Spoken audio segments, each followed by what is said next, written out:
the Stephen F. Austin Lumberjacks, first time these two schools have ever played in college basketball. Take a look at our starting lineup. For Stephen F. Austin, they are a veteran bunch. They have 3 senior starters and 2 juniors. Of course, their star, Kevon Harris, averages close to 20 points per night.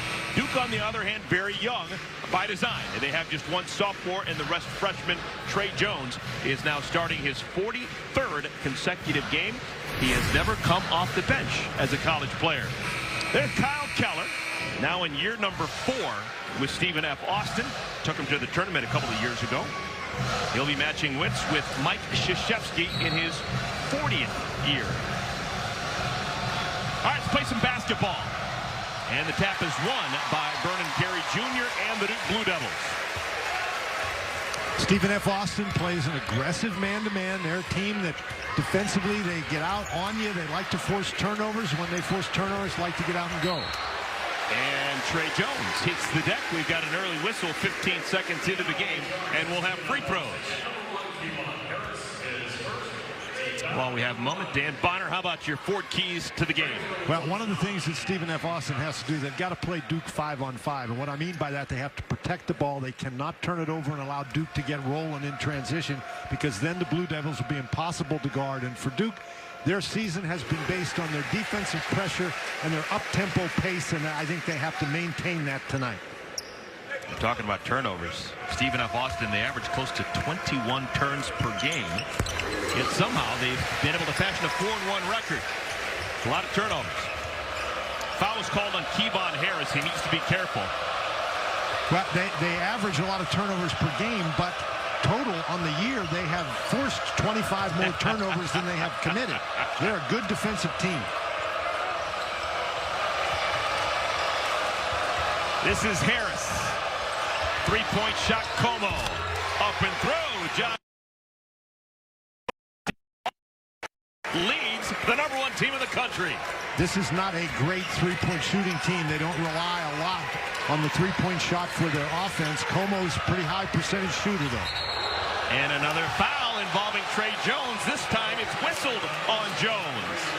Mike Krzyzewski claiming that Trey Jones was undercut, but John Como trying to move his feet. Now, you're allowed to be moving when there's contact. You got to get your both feet on the floor facing the dribbler. Then you're allowed to move to maintain your position. Mike Krzyzewski not happy with that call. Now, do you think he knew that Stephen F. Austin's colors were purple? He's wearing a purple tie. If he's watched the tournament in recent years, he probably knows that Stephen F. Austin wears purple. They've had decent success. Well, he tends to be pretty busy during the tournament. And a push-off foul. Como gives it right back, trying to create some separation. So 3 personal fouls, 2 and 1 in the first 70 seconds of game time. Well, that's clearly a push-off, but that's what that Duke pressure will do to you. This is a Duke defense that is much different than their defense over the last couple of years. They really get out and they really get after you, and they have the personnel to do it. 2 turnovers now for the Blue Devils. Harris probing, looking for room, throws it up on the rim, and it's cleared by Carey. Nice outlet to Jones. Results in a corner 3. Cassius Stanley.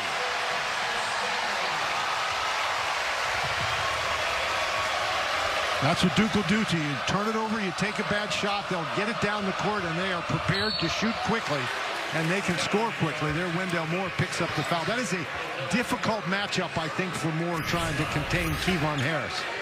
Trey Jones, of course, a master in transition, and what a great job by Cassius Stanley to sprint down the court. He had all day to shoot that ball.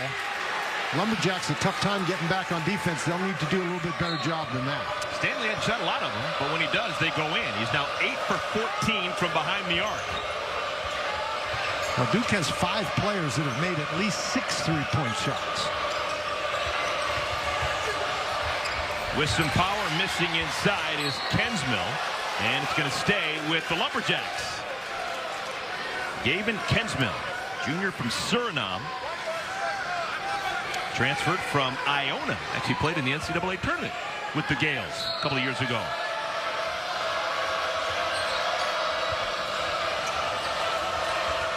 Roddy Ware setting up the offense. And Harris is a guy who'll play inside and outside. One and done, rebounded by Carey. Leads the team in rebounds by a wide margin, close to 10 per game. Moore fumbles it, turns it over. Another turnover for Duke. 3 turnovers in 2.5 minutes. Bounce pass inside. Easy bucket. Nathan Bain. Now Bain starts for him, Eric, but he doesn't play a lot of minutes. Gets in a little bit of foul trouble, but you could see he took that three-point shot. He's a pretty good three-point shooter. That time got open inside. Oh, my goodness. 4 turnovers in the first 2 minutes and 49 seconds. Cassius Stanley was open in the corner, but he's simply not that tall. Now, he's got the reputation as being a great athlete. They say he broke Zion Williamson's record for vertical jump, but he would have had to break a lot of records to go get that one. First up for either side, it's going to be Alex O'Connell coming in, number 15 for Duke. Also into the game for Stephen F. Austin, we're going to see David Kackle-Reese. And the ball's out of bounds. Last touch by the Lumberjacks. Duke basketball. So Duke hasn't missed a shot. The only problem is they've only taken one. One shot in 3 minutes. 4 turnovers in 3 minutes. It's hard to shoot the ball if you're throwing it to the guys in the other shirts. They're now 2 for 2. Vernon Carey Jr. Carey does such a great job getting position inside. He can catch the ball in traffic. That time it was he just screens and rolls to the basket. Stephen F. Austin didn't really defend that very well, but Carey, when he catches it that close to the basket, he's hard to stop. Looks like Stephen F. Austin's going to substitute liberally. Samaje Hart into the game along with Cameron Johnson. Again, we talked about the pace at which Duke plays. They really get up and down, and they play a lot of guys. You got to try to stay fresh. Here's Hart just checking into the game, puts it up on the rim. Another rebound for Carey. Already 3 rebounds for Vernon Carey. I think against this Duke defense, you have to move the ball. You got to move them around a little bit. You can't take those quick shots. And the active leaping of Cassius Stanley grabs the loose ball and gets fouled. Ball's loose, could have been a turnover, but instead the foul is called on Hart. We mentioned the Lumberjacks are a very good man-to-man defensive team, but here early in the game, Duke has done a nice job getting down the court very quickly. Wow, look at that jump and getting a quick shot. Wow. Got to be careful there's nobody underneath you when you jump that high. Stanley up and in, he'll have another. Substitutions again. Duke is going to bring in David DeLaurier, and also into the game is Jack White. Well, there's nothing worse than an early season game where both coaches are substituting liberally.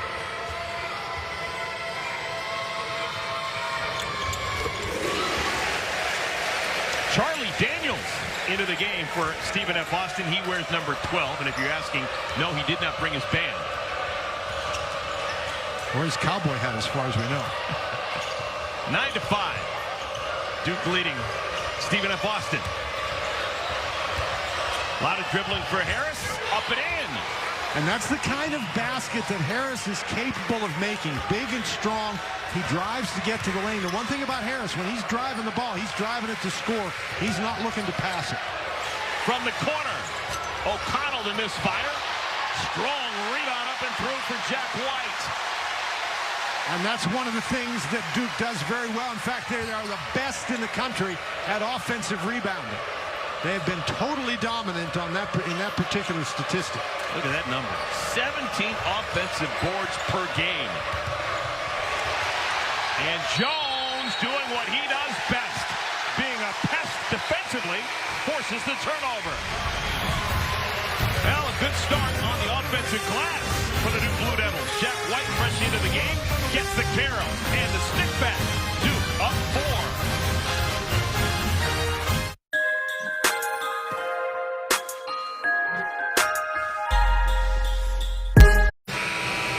Duke Blue Devils a perfect 6-0. They lead Stephen F. Austin 11-7. Sophomore guard Trey Jones What makes him so good defensively, Dan Bonner? He does it. First of all, he's got the skill set. He's got good quickness. He's got good strength.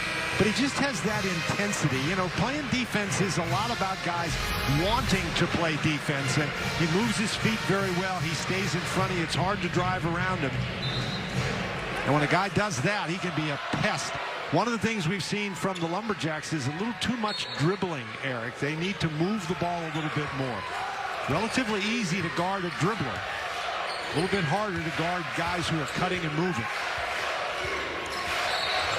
And Jones got into a bit of a kerfluffle there with David Cackle-Reese. Foul called on Cackle-Reese, number 2 on the junior. ACC preseason first team. We got Trey Jones in the mix. Well, you'd like to have that great start. You'd like to have that team. You win a couple ball games with it.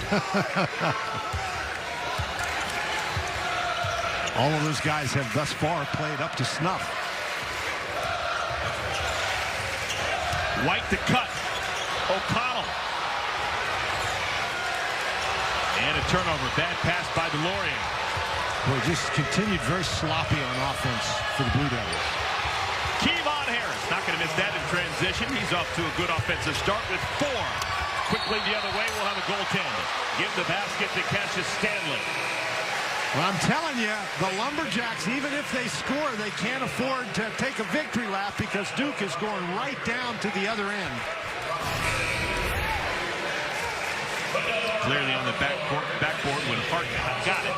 Well, you're in trouble because you're not going to catch Cassius Stanley. Wendell Moore back into the game and a steal of the inbound. Score it, Wendell Moore. Chance for a three-point play. That can't be fun to play against when Duke is pressing you. And that's what Duke does. They have been totally disruptive with their defense. This is just a really nice play by Jack White. Steps right in front of Nathan Bain, and then Moore, an acrobatic move on the inside. Well, now, this young man has some strength, doesn't he, to just carry the ball up like that. One thing he hadn't done thus far this season is shoot free throws, but that's some strength to get the ball up on the board. Battle for it. It goes in. Give the basket to Cameron Johnson on the tip. And Duke as a team not elite at the free throw line. 68% as a club through 6 games. Jones off the window. Feathery.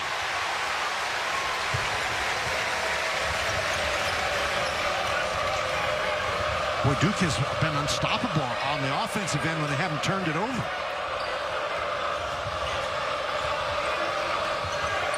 Bain bothered by White. Johnson. Snuffed. Delorier got it. Moore ahead of the pack. And a wonderful save. Earning the scholarship. Don Como giving it up. Get back and foiling the dunk attempt. And getting the ball back. He knocked it off from Moore's foot. Delorier, his role is as a defender and rebounder, and not going to see a much better block shot than that. A great outlet pass. Goodness. But you're right, Como does a nice job hustling back. Good job by the officiating crew not to assume that the ball was last touched by Como, but instead went off the leg.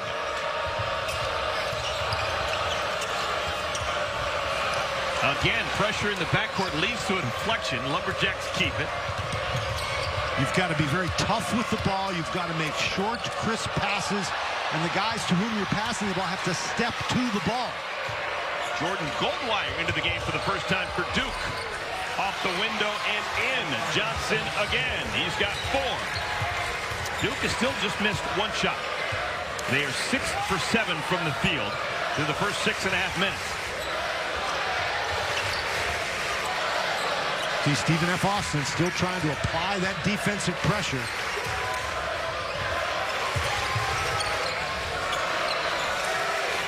Shot clock down to 6. First time we've mentioned shot clock here in the first half. Moore. What a pass. A beauty. Goldwire. Key to that whole sequence is that Moore at 6'6", about 220 pounds, is able to put the ball down and get around his defender, force the defense to come to him. Carey, the block shot. Took it away from Kensmill.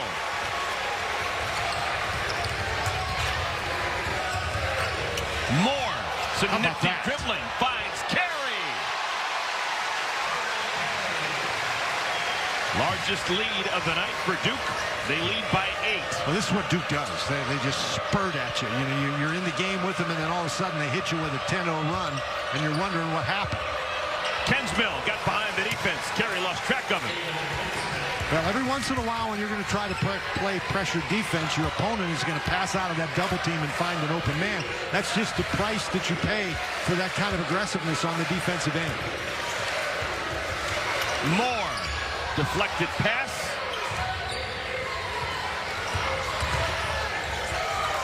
Jones, Carey. Soft left-handed touch. Boy, he is so smooth. He's a guy that in high school didn't play a lot with his back to the basket, but he's played very well with his back to the basket here at Duke. And, of course, he's maintained all those skills that he possesses facing the basket. Just showed you right there. Listed at 270 pounds, but looks really good at 270. Here comes Jones the other way. Duke's lead is 8.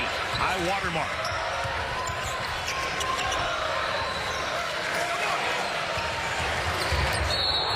And contact. And it's going to go against Wendell Moore. Second foul on the freshman from Charlotte. We've got a timeout on the floor. How about this kid? Vernon Carey Jr., 6'10", 270, and skilled. How did you do it? And my wedding website is done. Yeah. Got one. Team they most recently made the NCAA tournament in 2018. Kyle Keller, head coach at that point. So recent success.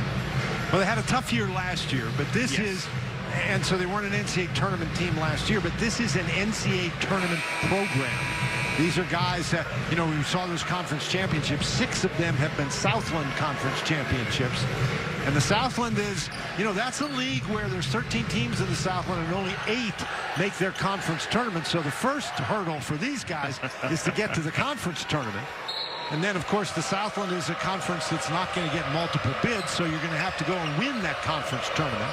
And they've had some pretty good success doing that in recent years. Stephen F. Austin, as a university, has produced an NFL MVP. Dan Bonner, you should know this. Not too far away from where you live. The Washington Redskins Mark Mosley, place kicker, NFL MVP. Stephen F. Austin. That's going back in the Wayback Machine. Harris has now got 6 of the 17 points for the Lumberjacks. He's been as advertised.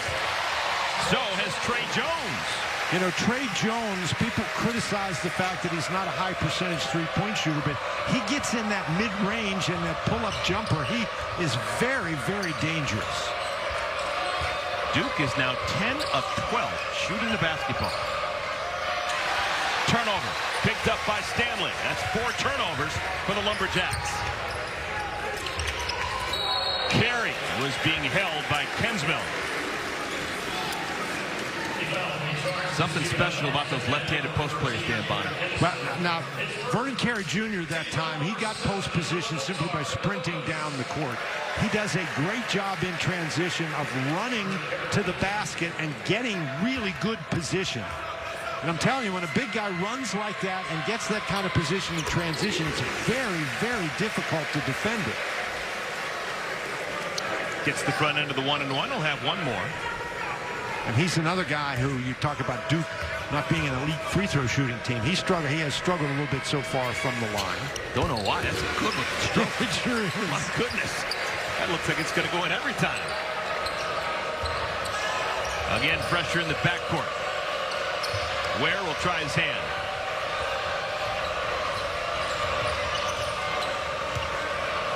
Lumberjacks down 10, almost halfway through our first half.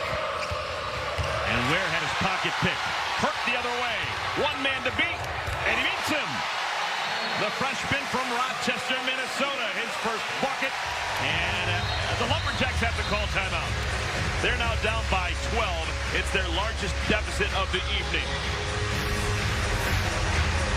But watch Ware here. He just stands there and waits very patiently. That's a great job getting the ball on the dribble, and then he's able to take it to the other end. That's really nice play. Great timing to knock that ball away on the dribble, and then pretty good balance to avoid the foul and knock the ball in the basket. Matthew Hurt, so good. Freshman has now started 6 of the 7 games. He had a tough time against Georgetown in that championship game in Madison Square Garden. That was a very, very physical game, and Matthew Hurt has an awful lot of skills, but you can see he's a little bit, he probably lacks something in the strength department. So a game where it's not really chamber music, it's thump, thump. He's going to have a problem. Look at that. 9 of the last 10 times Duke has shot the basketball, it's gone through the net. Quickly the other way, this is Kevon Harris. 6 points next to his name. Kensmill takes his time, has it blocked away by Carey. Well, he took his time because Cassius Stanley was there. That gave Carey time to catch up. Great team defense by Duke. Carey. Like a dancing bear with that footwork. And that's absolutely right. He uses that pivot foot so well. Protects the basketball inside. Carey's the first man in double figures. He's got 10. It's an 8-0 run for the Blue Devils. Kensmill is fouled from behind. Well, Vernon Carey, watch him stand there, stand behind the offensive player, and just, again, really good patience on defense, and then really good patience on offense. He gets the ball down low. He's double-teamed. He doesn't panic. He pivots and puts the ball in the basket. I mean, that defensive play was really something. How many times do you see a big guy drop his arm really hard coming from behind and get that foul? But he just didn't do it. He waited until the Lumberjack player put the ball right in his sights, and then he just knocked it away, almost flicked it away with his wrist.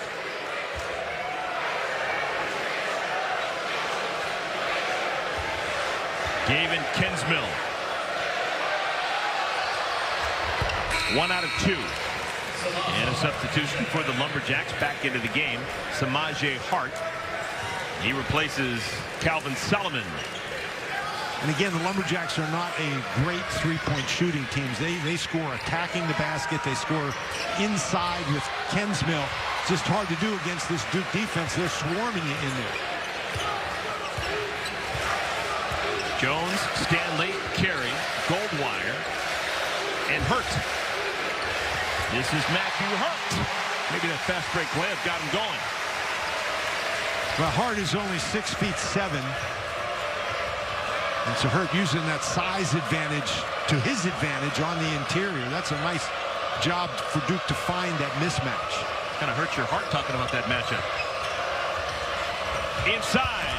Hart blocked from behind by Goldwire. Stanley.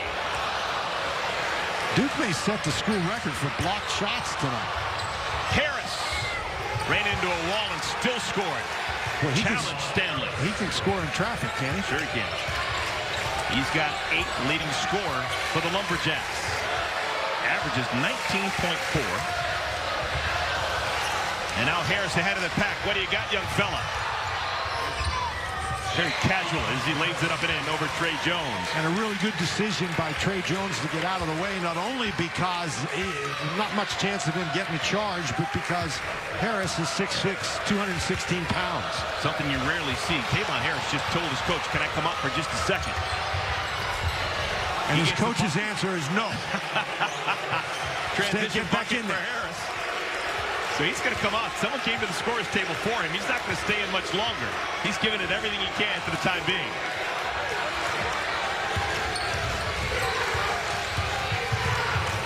Well, he is really gasping for breath, isn't he? Well, he's on a personal 6-0 run. Well, if you're on a personal 6-0 run, you can't come out of the game, can you? Carey, a little too strong. And it's rebounded by Samaje Hart. Como lost it. Okay, if you're Kevon Harris, stand over there in the corner and rest a minute. All right, now he's got the ball. When you have the ball, you're never tired. Bain. Tough pass. Como in and out. Ever since Kevon Harris said, can I come up? There hasn't been a stoppage. He's had to play an extra minute and a half. You can't commit a foul to get him out because Duke's in the 1-and-1. Hurt behind the defense. Matthew Hurt. Well, people talk about his three-point shooting, and he's a very good three-point shooter. But remember, he's 6'9". He can play inside. How about that? John Como, the senior from Beaumont, Texas. And a ticky-tack foul is called on Nathan Bain. And because of the bonus, we're going to have free throws for Matthew Hurt. We've got a timeout on the floor. No give up in these Lumberjacks. Getting after it. John Como.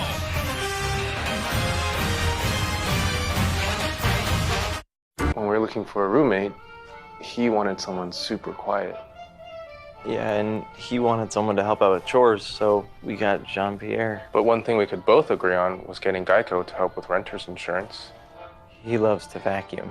There's just something different to a Disney movie. Pixar is everything to me. I love Moana so much. Verizon knows you love all things Disney.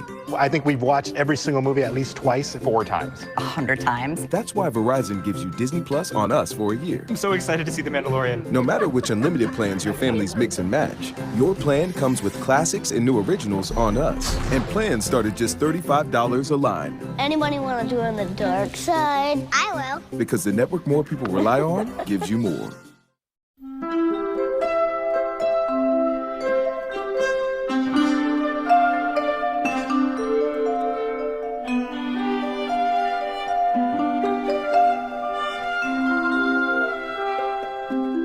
Does Maddie do yoga? Does Jake? Goes to Shane Battier because he's got a ring. He does.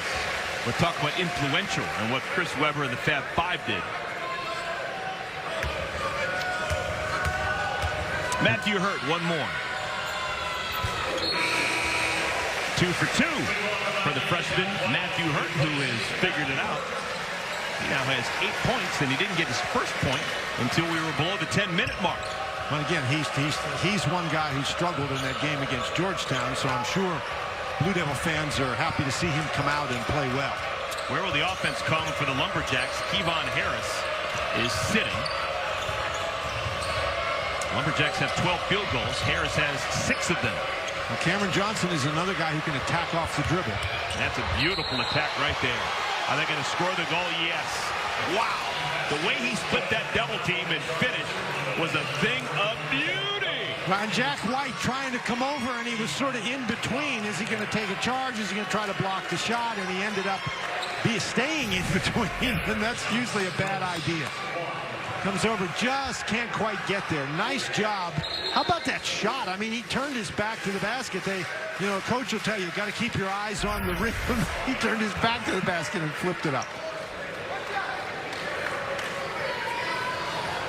Cameron Johnson from Little Rock, Arkansas.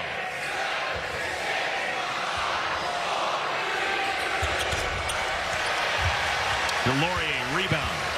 Delorier, White, Moore, Jones, and Stanley. The 5 on the floor for the #1 ranked team in the country. And as we've seen from Duke all year long, they play a lot of guys. Stanley. I think the ball fell out of his hands and then was hammered back at him. That's going to go as a blocked shot, but I don't really think that was a shot attempt. This is goofy. I don't know that anything goes on this goofy. I think the ball actually got his shot blocked twice. Yes, that's what it was. Offensive rebound hauled in by White, and he hits the deck. That means he'll have free throws.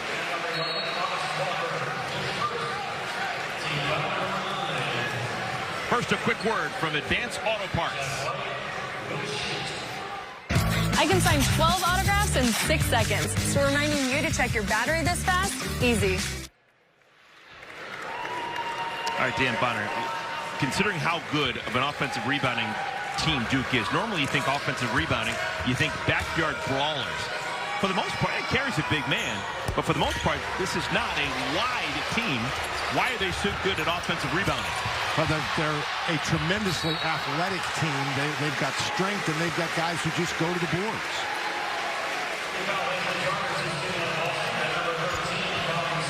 Now going to the boards again results in a free throw opportunity for White. Missed the front end a moment ago. He'll have to do, get a chance for 2. We're now in the double bonus. So 2 free throws for Jack White, who clanked one a moment ago.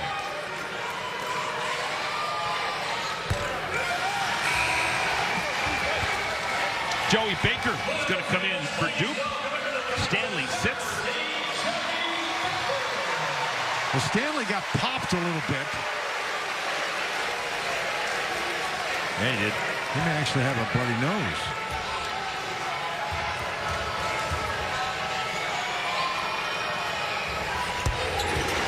One out of 2 for White. Lumberjacks still playing. Oh, no, back into the game now is Kevon Harris. Just checked back in that last whistle. He's been their best offensive weapon with a bullet. Last touch by Charlie Daniels. Duke basketball. And it doesn't really make any difference which lineup Duke is playing. The defense stays just as aggressive. 6 turnovers for Stephen F. Austin. Not a deal breaker. You come into this environment, and a team that's loosey-goosey with the basketball, I think they'd probably be happy with 6 turnovers at the 5-minute mark of the first half. And Duke's the one who is having a hard time keeping a handle of the basketball. Turnover number 9. The difference is when Duke doesn't turn it over, they're shooting an extremely high percentage. And even though Stephen F. Austin hasn't turned it over, the Duke defense has forced them to play in a very discombobulated kind of state, so they are not shooting a high percentage. Duke leads by 10. John Como looking for help, finds Harris. Kevon Harris into a thicket of Blue Devil defenders, and still it is amazing how well he can score with people all around him. Stronger than 10 rows of onions when he gets in the paint. 14 points, hasn't missed a shot. Welcome, Cameron. It's important to play here. Well, he was the second leading scorer in the Southland last year. Don't go to sleep on the Southland Conference, folks. Here's Joey Baker. And a blocking foul called on Baker. First foul on the sophomore. We talked about Harris. He puts it down, and you notice when he goes to the basket, even though there's 5 white shirts around him, he's not looking to pass. He's looking to put the ball in the goal. And you can certainly understand why. He's been very successful doing it. Already 12 points, averaging over 19. And this season is over with, he could have 1,600 points in his career. He's been a real good player for 4 years for the Lumberjacks. Vernon Carey back in. And scoring on top of Carey is Charlie Daniels. Now that was an unbelievably difficult offensive sequence. Duke harassed the life out of him, and yet the Lumberjacks were still able to score. And White lost it. He felt he got bumped. No call. 10 turnovers in the first half for Duke. Harris, more on him. Gets a screen. Straight on 3. Wipe it away. The screen was bad. Foul called on Charlie Daniels. We've got a timeout. 6-point game. A 5-run keyed by Kevon Harris. He has been the goods. Well, he really has, and his ability to take the ball to the basket and score in traffic has been very impressive. It's not like the Blue Devils haven't surrounded him. They have. But he's been able to cash in on a couple of those turnovers. And here again, there's 5 Blue Devils around him. He still gets it into the basket. All right, wake up the kids. We may have something brewing here because of the work from Kevon Harris. Stephen F. Austin has made 8 of their last 11 shots. While Duke, they've missed 5 of their last 6. And they were shooting the ball very, very well before that stretch. So when you're missing your shots and you're turning it over, that is not a formula for success. Wendell Moore from 8 feet, shot at 11. Here comes Harris. Kevon Harris somehow going 100 miles an hour, scores the goal. With again, there was 2 guys around him. He had to move the ball from one side to the other, get it up through a couple of sets of arms. And when he shoots the ball like that, it doesn't go in cleanly, Eric. If you notice, it bounces around the rim a couple times before it goes down. He's got the touch of a masseuse. Carey, one and done. This This is just a 4-point game, folks. #1 team in the country being challenged in the first half. And a travel. Careless with the basketball was Cameron Johnson. Turnover number 7. That's a really good outlet pass. Then Harris. Trey Jones tries to swipe at the ball. Baker tries to swipe at the ball. And somehow Harris gets it up through both of them. And he's pretty excited, and you can understand why. It's been 4 full minutes since Duke last scored from the field. Jones. That's a three-pointer, much needed. And I think that's, people criticize Trey Jones and his shooting ability, but it just seems to me that every time they need a huge three-point basket, he delivers, and that's an important one here to stop that run. He may not make all the shots, but he makes big ones. Don't tell me how many, tell me when. Harris on the post-up. Spins on the freshman Moore and scores on top of Carey. Kevon Harris is going to be a household name by the end of the night. Oh, almost to steal. Harris ahead of the pack. What do you got, young fella? With 2 hands. Oh, the crowd is absolutely stunned. It's been the Kevon Harris show here in Cameron Indoor Stadium. He has got 18 first-half points, and the locals starting to chew on the fingernails. They are certainly wondering what the heck is going on. But again, this is a scrappy, we said it before the game, this is a scrappy defensive team from Stephen F. Austin. What a great job using his body, just forcing Carey far enough away that Carey, I think, makes a good decision not to try to go for the blocked shot. But then this is another turnover. Duke, the turnovers piling up for the Blue Devils, and Stephen F. Austin converting. Dan Bonner, one of the great examples that sometimes a 4-year player, a senior who has been there and done that, can still survive and excel in the college game. Something to be said for a guy who's going to finish his career with over 1,500 career points.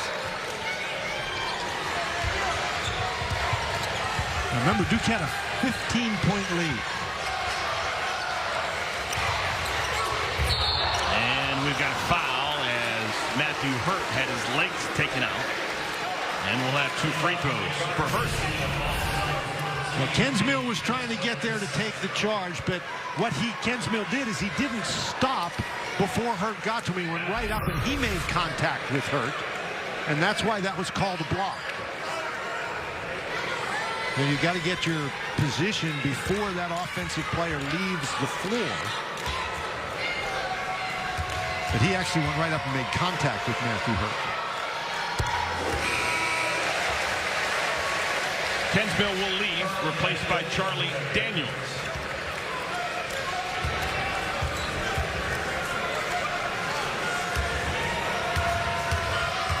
Kensmill's their second leading scorer. He's been relatively quiet today. It's been hard for him to get the ball inside, given the pressure that the Duke defense has exerted on the ball and the size that Duke has put up against him on the interior. Como setting up the offense. You can imagine looking for Harris at some point. This is Harris. First real bad miss of the first half. Duke basketball. That was a nice job by Cassius Stanley to just stay close, make Harris shoot a tough shot. Now, Harris has made some tough shots, but they're going to have to give him an oxygen tank and maybe an IV at the half to keep him going. Kevon Harris has been that important for the Lumberjacks. Well, he knocked that ball away from Moore. Moore fires a pass over to Hart. Hurt with the miss. And out of bounds, it's going to be Stephen F. Austin basketball. Now, Hurt missed that shot, but that was some kind of pass by Wendell Moore.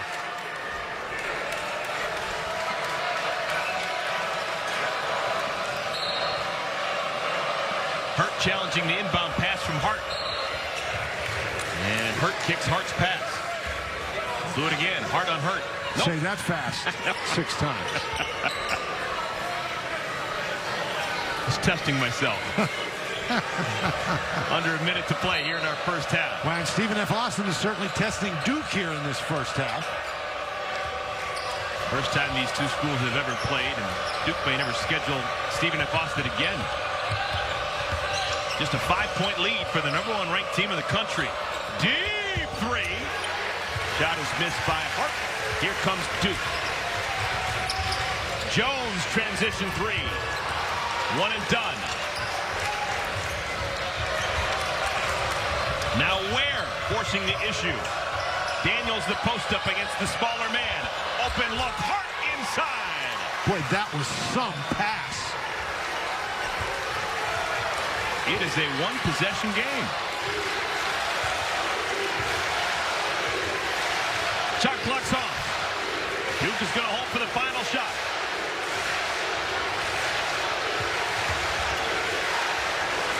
Jones. And a blocking foul will put Jones to the free throw line with 3.9 remaining in the first half. Now Daniels does a great job. He didn't even turn before he made that pass. And Como just doesn't get there in time. That's a really nice job by Trey Jones. Not only does he keep the pressure on you when he's on defense, but he can take the ball and go by you and put pressure on you that way too. Duke so far in the first half at the free throw line.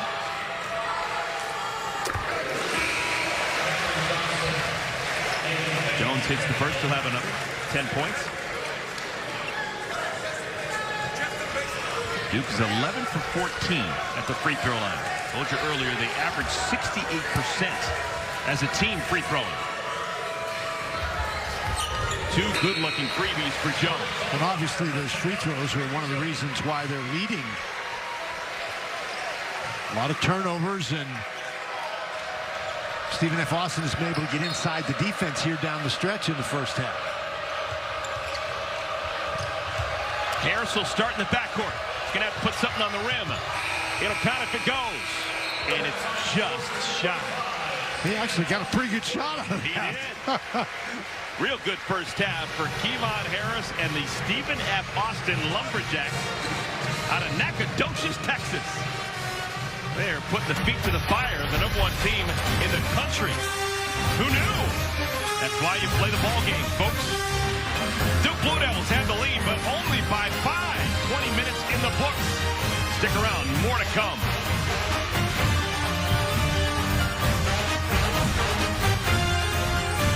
There's just something different to a Disney movie. Pixar is everything to me. I love Moana so much. Verizon knows you love all things Disney. I think we've watched every single movie at least twice, 4 times. 100 times. That's why Verizon gives you Disney Plus on us for a year. I'm so excited to see The Mandalorian. No matter which unlimited plans your families mix and match, your plan comes with classics and new originals on us. And plans start at just $35 a line. Anybody want to do it on the dark side? I will. Because the network more people rely on gives you more. Does Maddie do yoga? Does Jake lift weights? Do you read his texts? Should I be worried about his body odor? There are lots of questions out there. What to feed your kids should never be one of them. Farm Rich. It's real life good.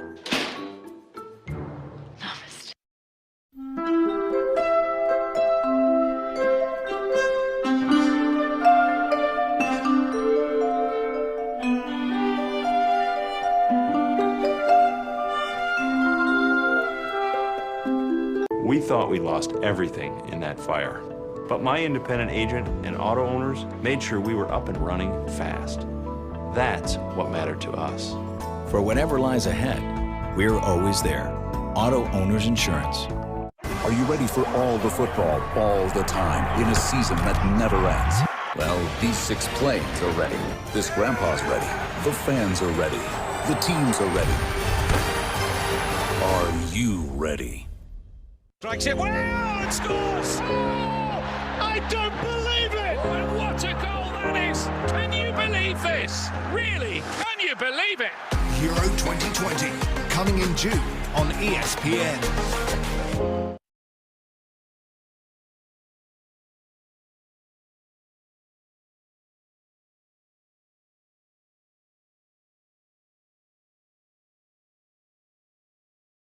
You want that new car feeling to last forever. But sometimes Forever doesn't last very long, but it's okay. Mother's VLR safely removes stubborn soils and stains to keep your car looking new for a long, long time. Everyone, we're inside historic Cameron Indoor Stadium, Durham, North Carolina, where a lot of people are starting to wonder what's happening here. The #1 team in the country, the Duke Blue Devils, they have a lead over Stephen F. Austin, but only by 5 here at intermission. When we come back, we will have an interview and talk about that great career. It'll be a driven feature with Coach Mike Krzyzewski. That's next. Don't go anywhere.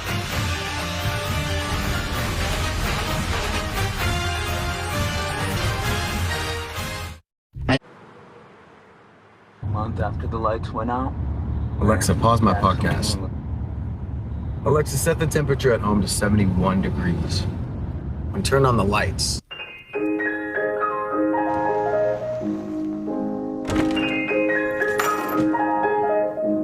Alexa, call Mike.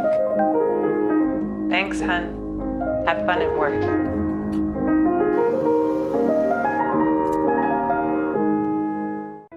I've lost 2 homes in my lifetime. Both times, my independent agent and auto owners took care of me like someone takes care of family. For whatever lies ahead, we're always there. Auto Owners Insurance. Does Maddie do yoga? Does Jake lift weights? Do you read his texts? Should I be worried about his body odor? There are lots of questions out there. What to feed your kids should never be one of them. Farm Rich, it's real life good. Are you ready for an all-new NFL primetime exclusively on ESPN+? All the highlights, every week on any device. Commercial-free. NFL primetime is back, Sunday through Wednesday, only on ESPN+. Introducing a new podcast, ESPN Daily. When you want to go beyond your feed, when you want to get inside the score, when you want to get behind the highlight, there's ESPN Daily. Go deeper into the stories of the moment. Get the exclusive access and insider perspective that only ESPN can give you. ESPN Daily, hosted by me, Mina Kimes. Listen wherever you get your podcasts. Are you ready for all the football, all the time, in a season that never ends? Well, these 6 planes are ready. This grandpa's ready. The fans are ready. The teams are ready. Are you ready? That is your halftime score. The Duke Blue Devils, #1 team in the country, with just a 5-point lead over the Stephen F. Austin Lumberjacks. 45-40 is our score. Throughout the season, we'll be bringing you profiles of some of our outstanding ACC head coaches. And today, we continue our tour with our conversation with Duke head coach Mike Krzyzewski. This is Driven, Mike Krzyzewski. Presented by your local Toyota dealers. When you look back over this amazing career, like what was the moment where you said, basketball has to be in my future, be it as a player, as a coach, whatever it is, I want to be associated with this game? When I knew I wanted to be a coach, I was 16.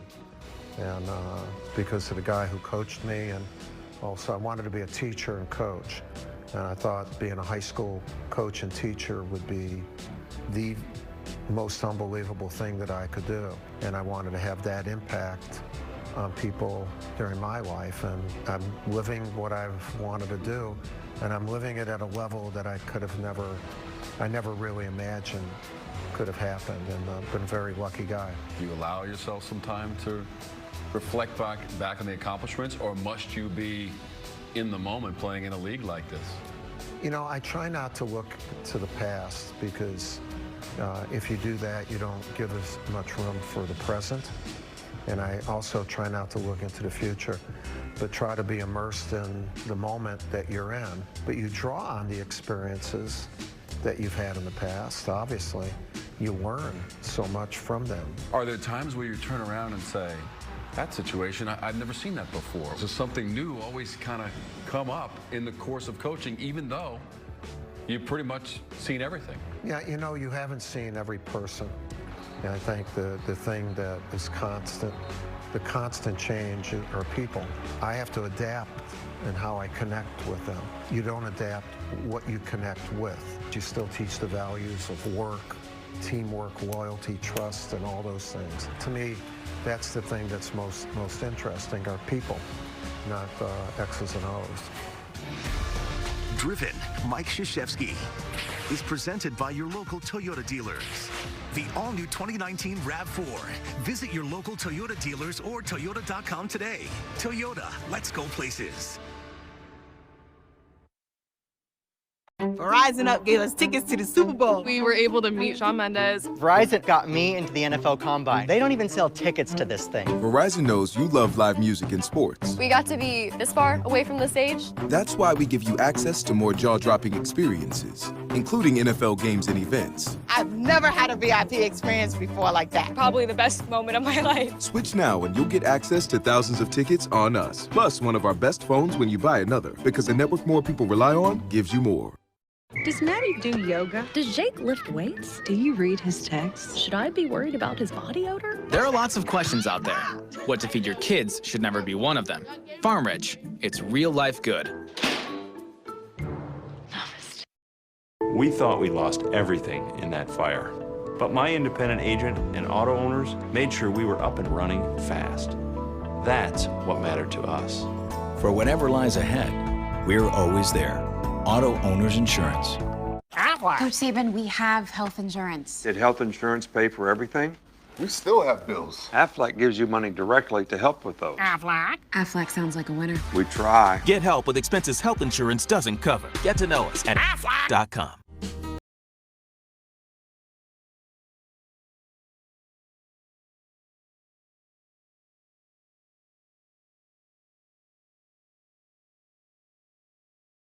The Surface is a tool that helps me realize beautiful ideas.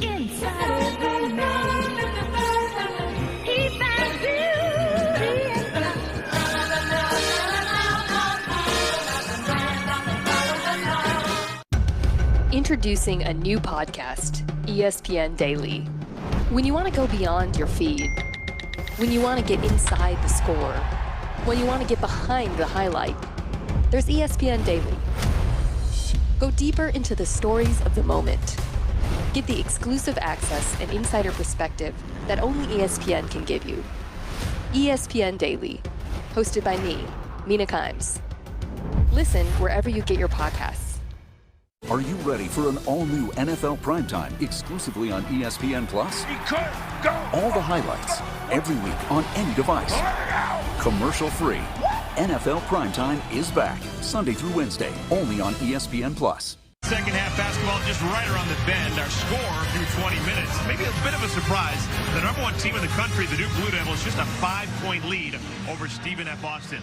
With Dan Bonner, I'm Eric Collins. Dan, this is your opportunity to tell the people at home, what did we witness in that first half? Well, you know, just because Duke is number one, the other guys practice too, and the other guys happen to bring this guy with them from Nacogdoches. Kevon Harris has been outstanding. 20 points in the game, almost all of them of this variety, driving the ball to the basket, scoring with lots of guys around him in traffic. Duke has had no answer for him. Now, this is the one wide open look that he got, but again, he made 10 of 13 field goals in the first half. The only three-pointer he took was right there at the end of the half, and he almost made that too. The numbers are very interesting here. Second to the last, points in the paint, and it's not like Stephen F. Austin has been throwing the ball inside to a post guy, back to the basket moves. These are drives, getting the ball close to the hoop. Duke this season, the most points in the paint they've given up in a game is 34. Duke shot the ball very well early. They tailed off at the end. Duke is really ahead because they've been able to make free throws. It's an old school basketball game. We've got a combined 3 3-pointers made. 2 for Duke, 1 for the Lumberjacks of Stephen F. Austin. We'll take a timeout. We come back. We will have second half action here from Cameron Indoor Stadium. It is closer than probably most people would have thought. Just a 5-point lead for the number one team in the country.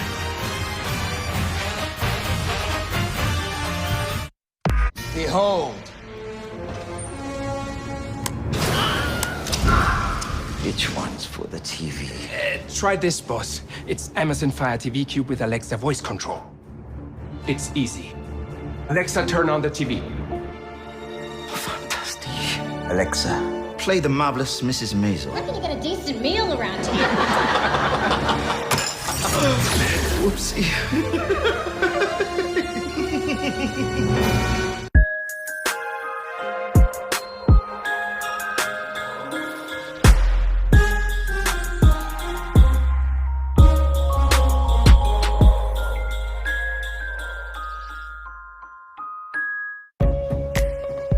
Discover automatically matches all the cash back you earn at the end of your first year.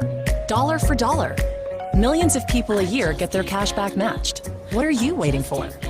Unlimited cash back match, only from Discover. You name it. The Ford F-150 will tow up to 13,200 pounds of it.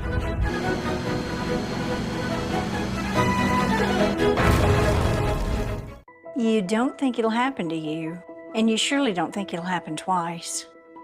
I've lost 2 homes in my lifetime. First, it was a fire. My agent was right there and helped me rebuild. Then the tornado hit and destroyed everything again. Both times, my independent agent and auto owners took care of me like someone takes care of family. For whatever lies ahead, we're always there. Auto Owners Insurance. The internet can be wild sometimes. I get terrible stuff on social media, in my DMs. But the good news is that we can do something about it. Right now, a movement of young people are stepping up to shred hate and choose kindness. Help us flag and report hate accounts on Instagram and elsewhere. Sign up to shred hate, choose kindness with DoSomething.org, ESPN, MLB, and No Bully. Text SHRED to 38383. DoSomething.org. Let's do this.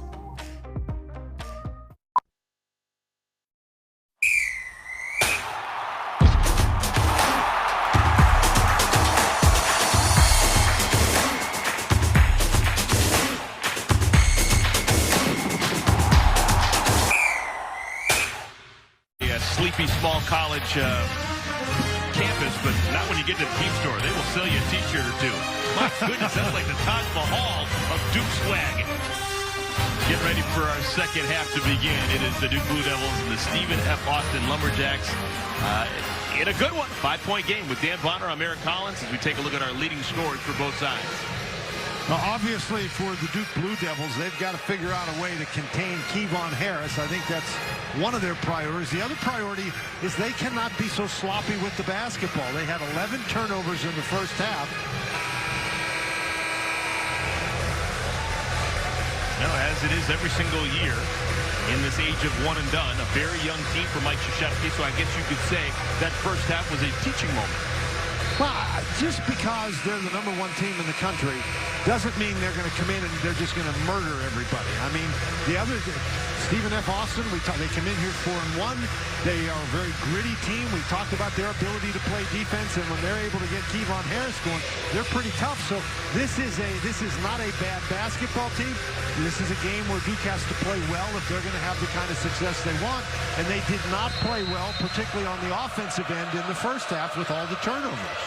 Stephen F. Austin, 14 and 16 last year, and they turn it over to begin our second half. And that's the way the game started. You're right. Trey Jones got a steal and got fouled. And maybe issues for Stephen F. Austin as one of their senior leaders, John Como, not only the turnover, but then the foul, which is his third. Well, that's just Trey Jones again. His reputation is a great on-ball defender, and you can see why he's got that reputation right there. He's just got right up into John Como and took the ball from him. Well, again, you've got to be tougher with the ball than that. You cannot come in here or go to any court, any road game, and expect the referees to bail you out with a whistle. You have to hang on to the ball. Jones misses an opportunity. Como stays in the game, playing with 3 fouls. Hounded by Jones.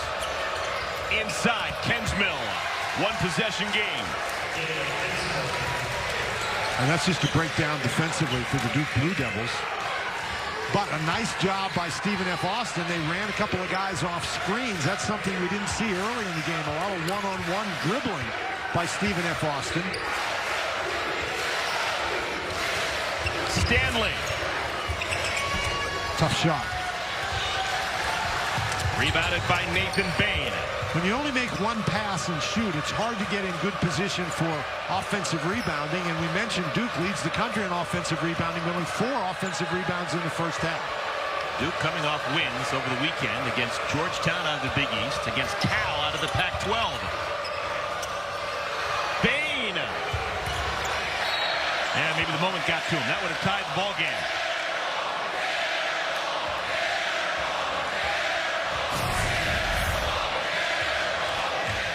You're talking about a screen right here, and the guy comes through, and that's a very simple play. You know, everybody runs that. You got to be able to defend it. Nice tip, a little too far.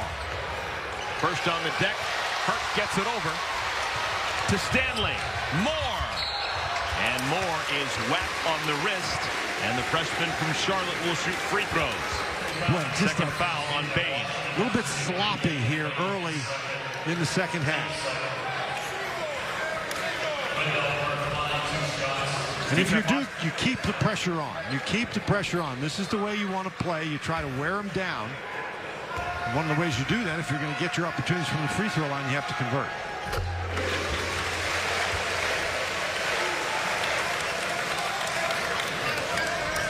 Duke 3-0 at home. 3-0 on neutral floors. And all the neutral floors have been met since square one. I love it when you're accurate. 4 points for the freshman Moore.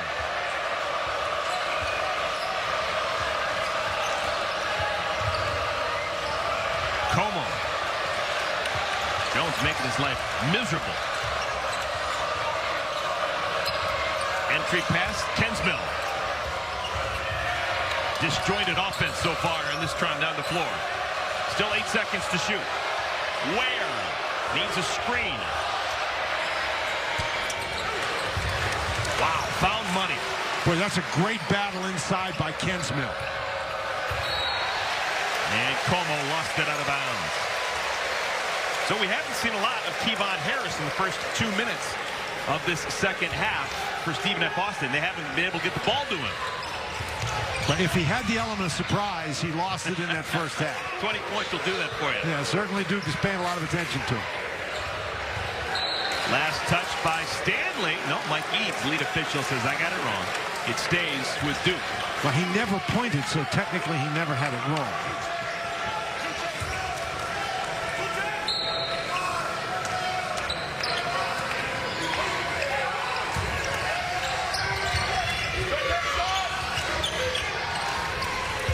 Stephen F. Austin in the man-to-man. Last touched by the Lumberjacks. 9 seconds to shoot for Duke. And Duke is trying to get it inside to Vernon Carey Jr., but Stephen F. Austin is doing a nice job defensively, making it difficult. Wow! Cassius Stanley! Highlight of the night so far for Duke.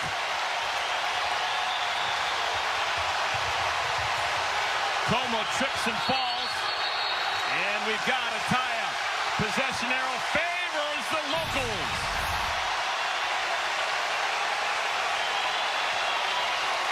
That's a great option to have on your inbounds play, isn't it? You know, Carey and Moore just got in the way to make sure that the Lumberjacks couldn't back up and try to defend this, and then, boy, you just throw it up there. That's pretty nice. Dan, I've been thinking this all night long, but that body type and the length really reminds me of Rodney Hood. Ah, okay, all right. Stanley, Rodney Hood, both 6'6", and arms that extend for days. Moore finds Stanley! And Harris able to throw it off the foot of Matthew Hurt. They called a foul on Hurt. For Hurt, that's his first personal foul. When Kevon Harris appears to have injured himself a little bit. He's limping up the court.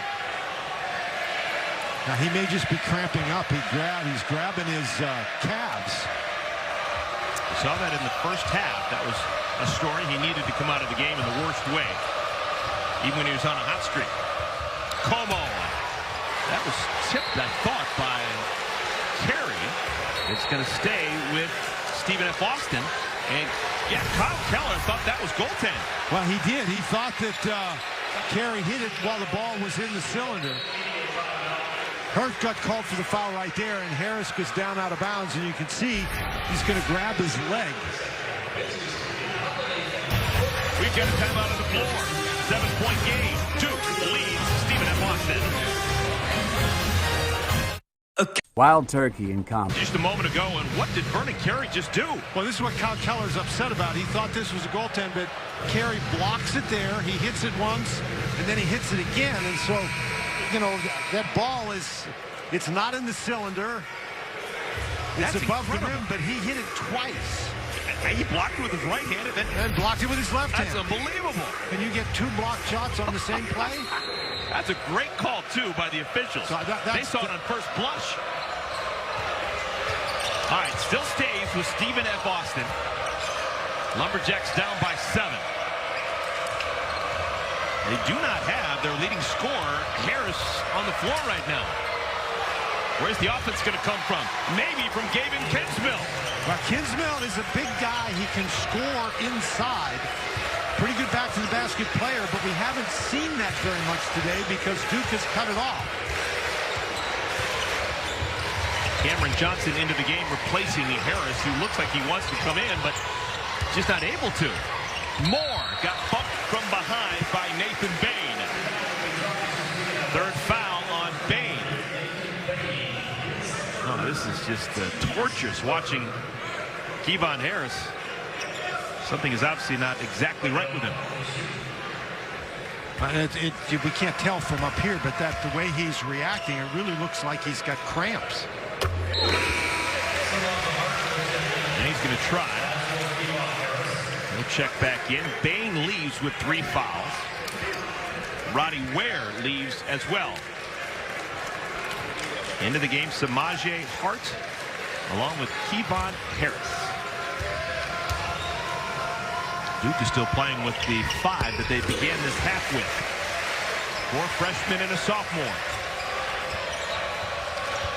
Well, the Duke bench, there are a lot of guys played, but not very many guys played a lot of minutes in that first half. So the bench was used in the first half, but not for a long time. Harris's shot is short. Duke with the basketball and a 7-point lead. Picked up by Hart. Johnson. Offensive rebound, Lumberjacks, and it is Stephen F. Austin basketball. Happened right in front of the Lumberjack bench, and they're rejoicing over the call. We've got a timeout on the floor. Good stick-to-itiveness by the freshman Cassius Stanley to get back and block that shot to rim. Fasten your seatbelt. Putting the Duke Blue Devils' feet to the fire. And Stephen F. Austin has scored 44 points, 38 of them from the interior, only 6 points outside the lane. Trying to get inside and do some work is Kevon Harris, and he's fouled. And so we're going to get the rarest of the rare free throws for the Lumberjacks. They've attempted just 3, Dan Bonner. And that's actually Duke's attempted 22. Well, that's actually a little bit of a surprise. Lots of times when you see numbers like that, it's because the one team is standing outside and launching threes. They're not attacking the basket. But Stephen F. Austin has been on the attack all night long. There's the misfire. He's playing in his 102nd career game. Came in average with over 1,380 points. He's gone over the 1,400 mark in today's game. From Elmwood, Georgia. I just wonder if he can hold up.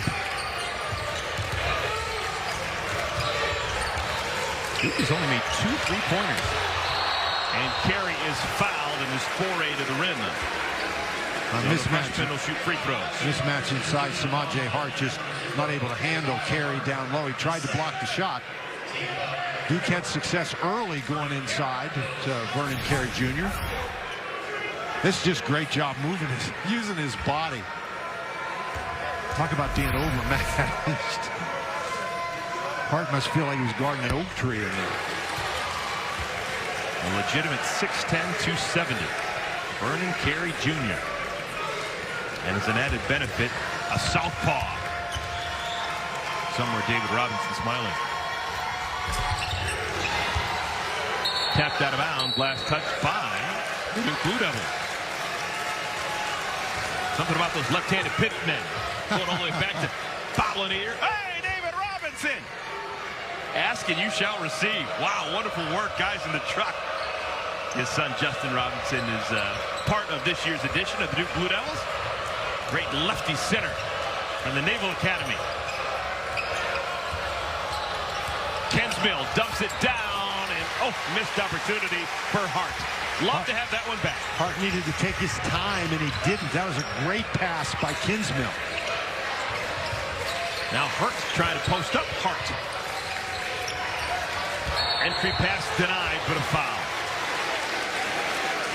Duke was committed to getting the ball into the post on that time down the floor. Duke does have, obviously, a size advantage in there, and they haven't been able to utilize that as much as maybe you might think. Foul's called on Hart, his third. And Hart has to leave. Moore. Hurt. Out in front. Should be a bucket. Cam Johnson. Just the second field goal. Make it the third. 3 and 10 attempts. That's a couple of runouts we've seen now for Stephen F. Austin. Hurt extends and scores. That's a great pass. Good cut, but a great pass in traffic. 12 points for the freshman Matthew Hurt.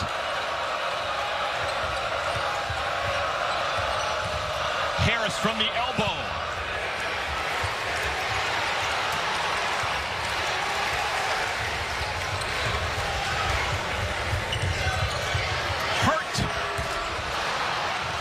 And another run out. Lumberjacks have a man ahead of the pack. And it is Cackle-Reese. David Cackle-Reese rings the bell. And it's a 4-point game once again. Lumberjacks, they may be in this for the long haul. Well, the longer they stay in the game, the more confident they get and the more worrisome this becomes for the Blue Devils. Jones got caught in the middle of nowhere. Turnover number 13 for the Blue Devils. And it looked from up here as if the Lumberjacks had another opportunity to throw the ball long, but they elected not to do so. Cackle-Reese turns the corner. Pulls a Steve Nash. I had no place to go. Charlie Daniels. And a push in the back. Kensmill. Gavin Kensmill is in trouble. He's got 3 personal fouls. Stephen F. Austin has missed a couple of makeable mid-range jump shots, open jump shots. Kevon Harris missed a couple. Now you saw Daniels miss that one. Delorier, O'Connell, and White all check in for Duke. The only constants, Jones and Stanley.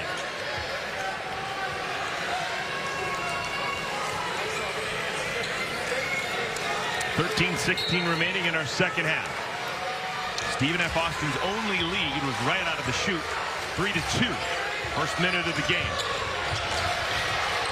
Jones.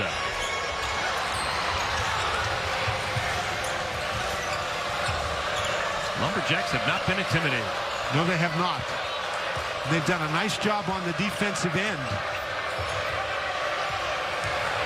Harris has just 1 point here in the second half after 20 in the first half. Johnson walled off and a foul call. It's on Delorier. Kevon Harris got his points in the first half by attacking and going to the basket. In this half, Duke has cut that off, forced him into shooting jump shots. And that's just Delorier. I'm not even sure he realized that Cameron Johnson was there.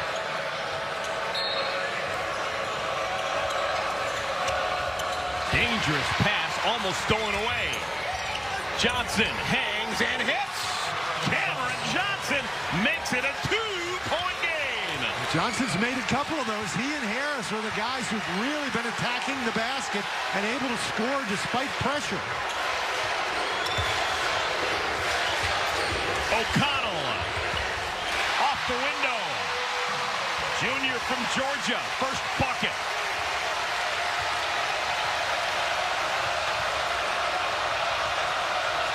Harris waving off a screen. Tackle Reese. Inside, missed opportunity again. Should have been 2 for Daniels. Boy, missed a dunk.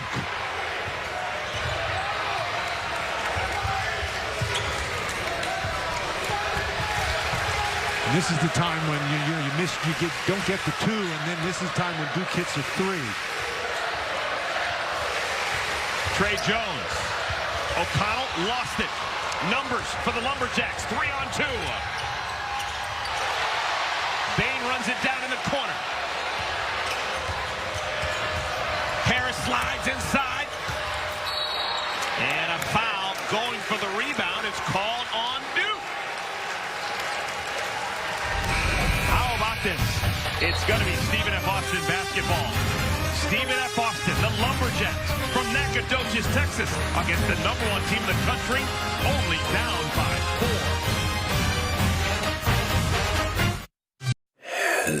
So I think if somebody's going to step up, I think the most likely candidates are Vernon Carey Jr. and Trey Jones. And it's going to be hard for Trey Jones to step up because he's bleeding at the moment. I wonder if they just noticed it right now. They have a couple of moments to get that fixed up during the timeout. All right, he's going to stay in. It is Lumberjack basketball. About 20 seconds to shoot it. Now, you can't play if you're bleeding, so trainer has to get the blood stopped before Jones can go back in the game. And obviously that happened. The referees are standing right there. Loose on the floor, picked up by Delorier.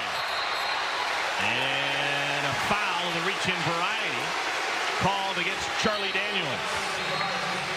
I'll tell you, the Lumberjacks are kicking themselves right now. They've had shots at the rim in the last couple of minutes. They've had a missed dunk, and then Kevon Harris, he made all of those in the first half.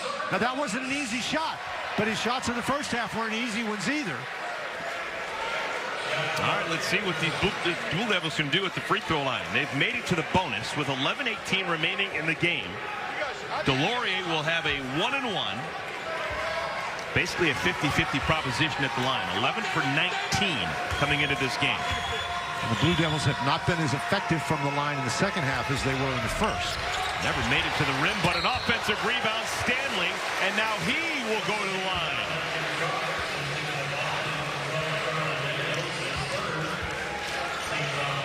Now Duke needs to make hay at the free throw line because they have gone cold. As cold as a 3-dog night. Started the season, started the game 13 for 15 from the field. Since that moment, they are 5 for 20. So that hot streak at the beginning of the game is a thing of the past. And they were also 13 for 16 shooting free throws in the first half, and they have not shot well in the second half.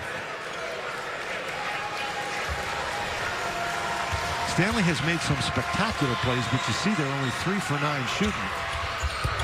Duke now 5 for 11 shooting free throws in the second half. That time down the floor, they make just 1 of 3 free throw attempts. Lead by 5 to the #1 team in the country, the Duke Blue Devils. I think this is a very important possession for Stephen F. Austin. Harris gets a screen, gets into the paint before the shot, a foul. So not a bonus opportunity, just side out of bounds, as Delorier is called for the foul, number 2 on him.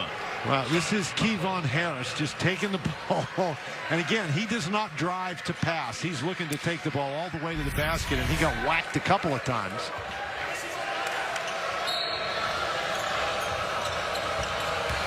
Bain got fouled. That hit on the wrist. So Nathan Bain, senior from the Bahamas, will have free throws.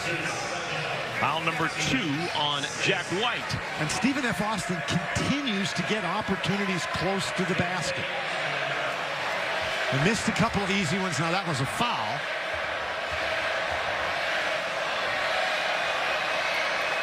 Another free throw coming for Bain, but first a quick word from Works.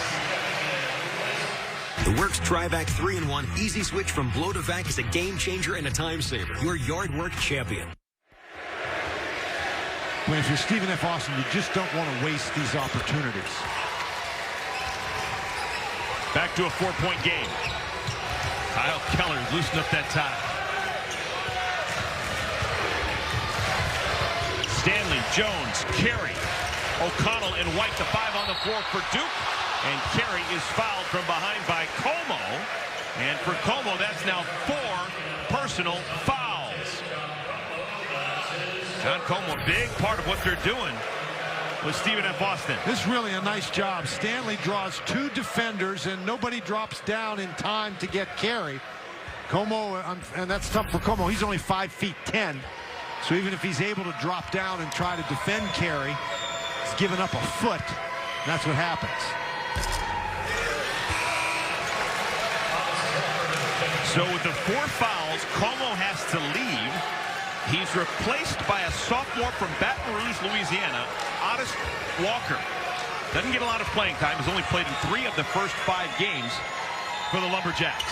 He wears number 11. And this is a big situation for Walker.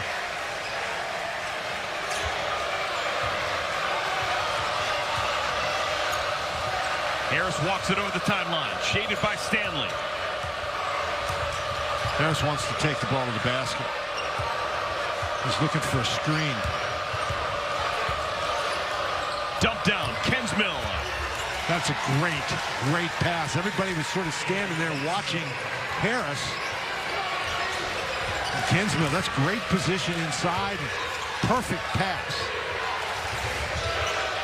Jones left alone. Wrong man. He makes them when they count. 14 points for Trey Jones.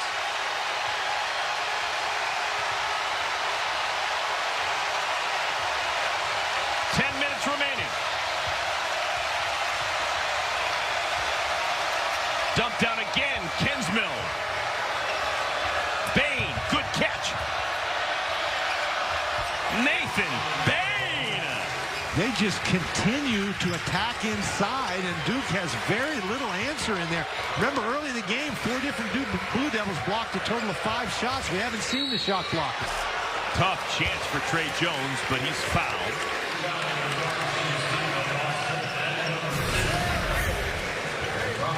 Real good pass inside by Kensmill, and a great catch in there, and O'Connell steps away. Maybe in that situation you triple team Bain and make it more difficult for him to turn to the basket, but there were 3 Blue Devils around, 2 of them stepped away, and that gave Bain a lane. Bain actually got whacked in the face without a whistle. This is now the 30th free throw attempt for Duke. Boy, and they continue to struggle in the second half. Wendell Moore checks in. He replaces O'Connell. There's those free throw totals. Remember, Duke was 13 for 16 in the first half. Any chance there's some butterflies there with Coach K? I don't think Coach K. I don't think he has butterflies. There's still the excitement, obviously, and the enjoyment. It's really fun watching him with his team this afternoon, but, you know, I don't think at this point he's nervous. Ware bounces it, Kensmill. Bain behind the defense. This time rips it down. Another great pass by Kensmill. I think we're going to get a warning here for Stephen F. Austin for knocking the ball away. It's the delay of game warning. You can't fiddle around with the ball after it goes through the basket. Now, if come all the way from Nacogdoches, Texas, you're allowed to get excited playing your camera. Where they try a double team, and Kensmill just moves the double team out of the way, and that leaves Bain wide open. I think Bain is the one who got warned about knocking the ball away. 1 possession game. Closing in on the 9-minute mark of our second half. Now the significance there, if that happens again, it's going to be a Class B technical foul. I'll tell you, we may have not enough Lumberjacks to finish this game when they're fouling. That one's on Kensmill. He joins Como with 4 fouls. When Kensmill has been so important here in this last stretch, last 5 or 6 minutes of this half. And he's got that big body. Samaje Hart getting ready to come in, but that's a downgrade in terms of size. Those free throws that were falling in the first half aren't falling in the second half for the Locals. And what happens for Duke is if you get fouled every time and go to the free throw line, you have to make those free throws, or you give Stephen F. Austin a chance to get right back in the game or stay in the game. Carey missed them both, and an over the back on White. White's got 3 personal fouls. When you go to the line and miss 2 free throws in a game like this, it's almost like a turnover. Well, now with that foul by White, it's going to put Stephen F. Austin in the bonus. We'll see what they can do. It's going to be a 1-and-1.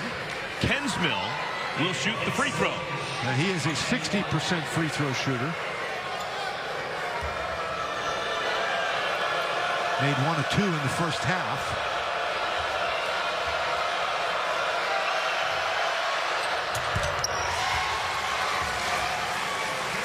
Two-point lead for Duke. 2-point lead. That's amazing. Duke has gone cold from the field. They've gone cold from the free throw line.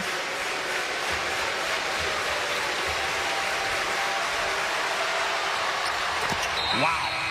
Beautiful free throws there for Gavin Kensmill, the junior from Suriname.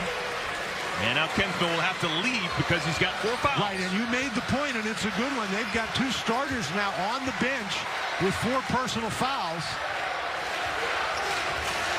Very small lineup in the game. Carey's not in the game for Duke. Well, that's good defense by Cameron Johnson. And Moore is fouled. So another freshman will go to the free throw line and try and make important free throws. That foul on Charlie Daniels means that he now has 4 personal fouls. You're right. They're going to run out of guys. You have any eligibility left, Dan Bonner? Well, that would really help, dude. Double bonus, 2 free throws. Wendell Moore. First one looks terrific.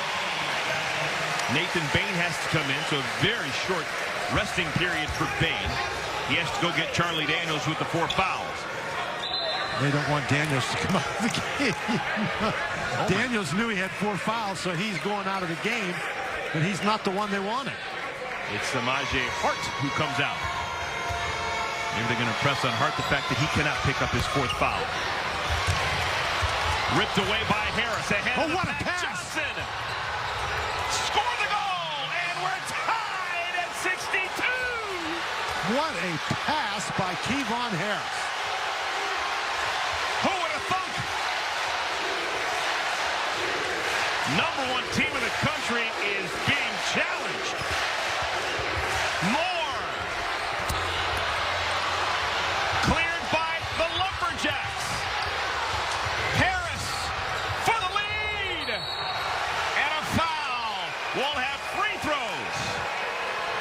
Cameron Johnson was fouled, and he'll shoot 2 free throws.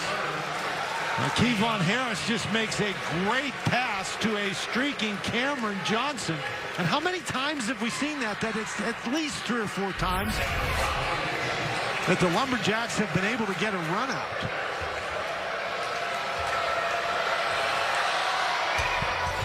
Holy Sam Houston. Stephen F. Austin has the lead.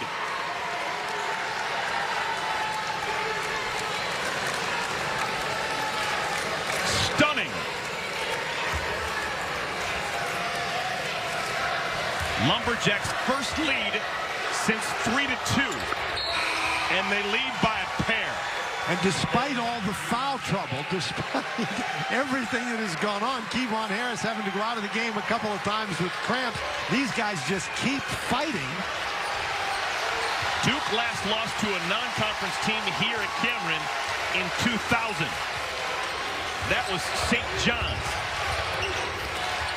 Stanley up and through. Nathan Bain got popped. And we're going to have to slow this down. Nathan Bain got hit in the face, and he is down and in pain. Really helps when you have some guy who can give the ball and he just jumps up over everybody, isn't it?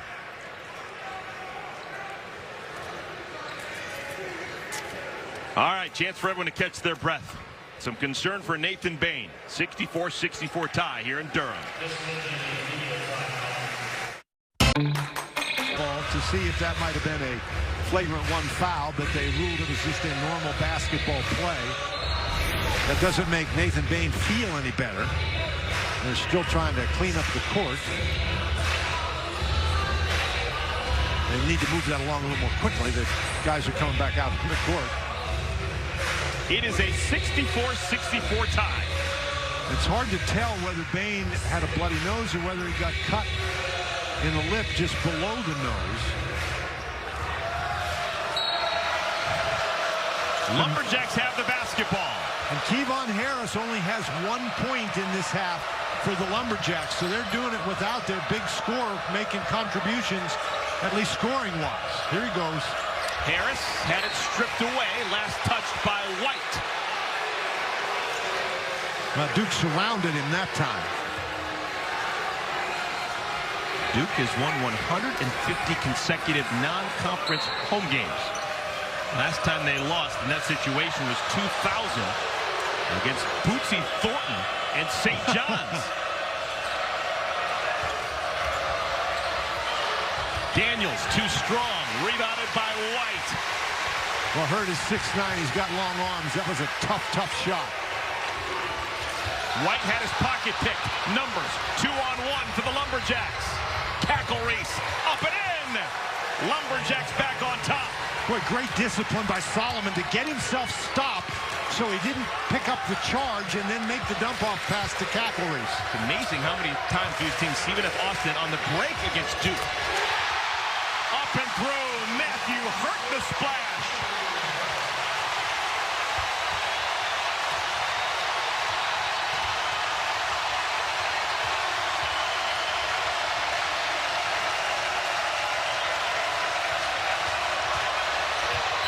Ware is fouled, and we'll have free throws. Matthew Hurt the foul. Number 2 on Hurt. Well, Daniel steps too far down in the lane trying to help out against the drive. You cannot leave Hurt. This was a foul in the act of shooting, so 2 free throws for Ware.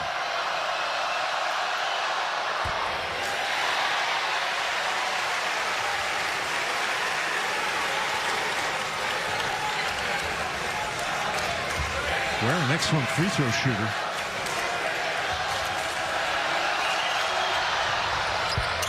One out of 2. Tie ball game. Jones, Moore, White, Hurt, and Stanley. The 5 on the floor for Duke. One and done. Daniels a rebound. Hurt thought he had a mismatch, and I thought he just forced that one. He did have a mismatch, but Cackle Reese did a really nice job staying between Hurt and the basket. Cackle Reese, a transfer from New Jersey Institute of Technology, NJIT. 8 on the shot clock. Harris, Cackle Reese. 6 minutes remaining. Great job by the Blue Devils to force Harris to give up the ball.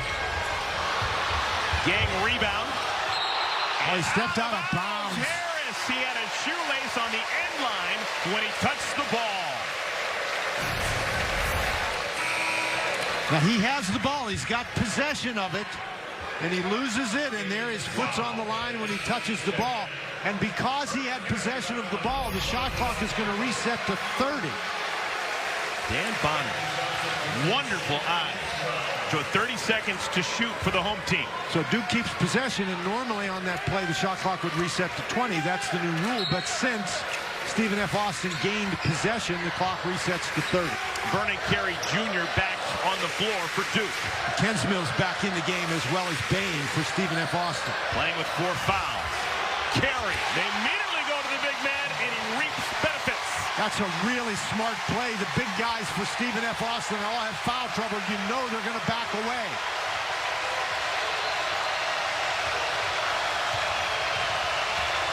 Cackle Reese needs a screen.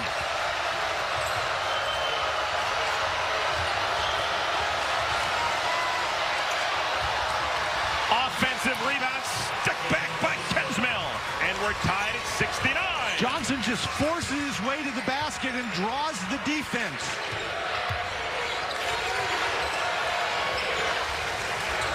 Ought to go right to Carey. Ken Smith's got 4 fouls. He can't afford to be aggressive in there. Now Carey sets the screen, rolls to the basket. Jones doesn't find him. Instead, it's Moore. Wendell Moore. And Duke calls an immediate timeout. Duke calls timeout before the ball is inbounded. They lead by 2, 4:45 remaining.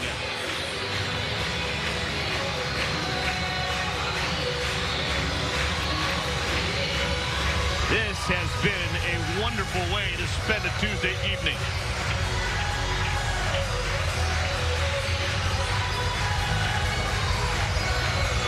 Who would have thought that Stephen F. Austin would come from Nacogdoches, Texas, and been able to score as many points in the paint against the Duke Blue Devils? Well, they have done a great job getting the ball inside, and not just with back-to-the-basket post moves, but for the most part, it's been driving the ball to the basket. It's been getting out and running in transition. We've seen 4 or 5 breakaways for Stephen F. Austin. They have just dominated the interior.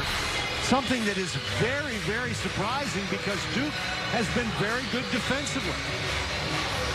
Everyone in the country will be talking about Stephen F. Austin tomorrow morning around the water cooler if they can somehow pull this off here in Cameron Indoor Stadium. Kyle Keller's team has been plucky.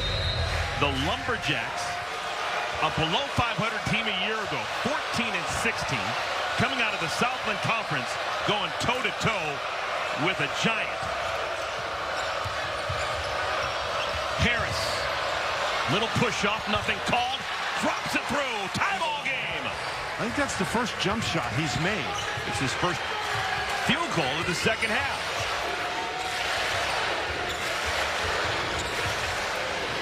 Hensmill has been switched off of Carey. It's now Bain, and Bain fouls Carey. Foul number 5 on Bain. Well, that's a situation. Bain is just fighting him. And if you're going to be that physical, you got to be closer to the basket. Carey was up the lane. See, once Carey gets there, you just have to stop pushing him. I mean, that's an easy call for the official.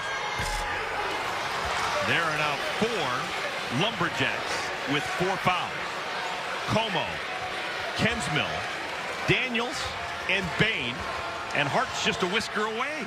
Well, but what all those fouls means is they sent Duke to the free throw line, and Duke has shot free throws very poorly, particularly in the second half. 1-point game. Harris, and a foul called on Jones. They got tangled up. Duke is saying that an elbow was thrown, but the foul called on Trey Jones.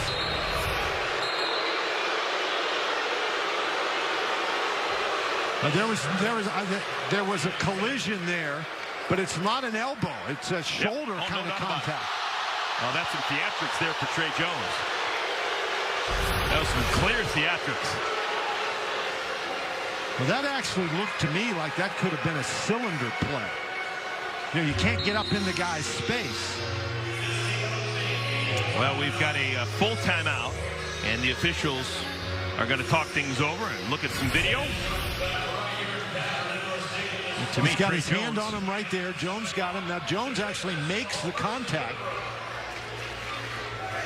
All right, we'll have resolution when we come back. Timeout on the floor. Duke leading, but only by 1.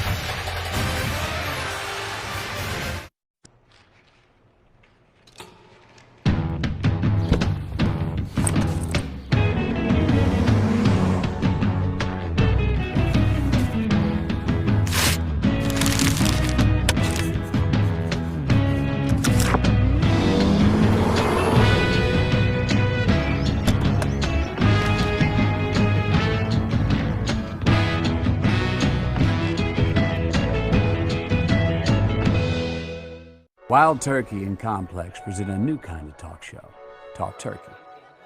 Spank, news, founders of Trap Kitchen. We got a Crip, and a Pyro. What makes you say, I need some different residuals in my life? I'm so tired of it. And you can cook at this time. Let's try to sell some of that food. Ding. Boom. It goes crazy. Now we're selling food all over the country. Success. Cheers to that, man.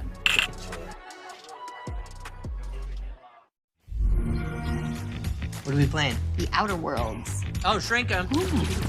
Smaller. Shrink rag.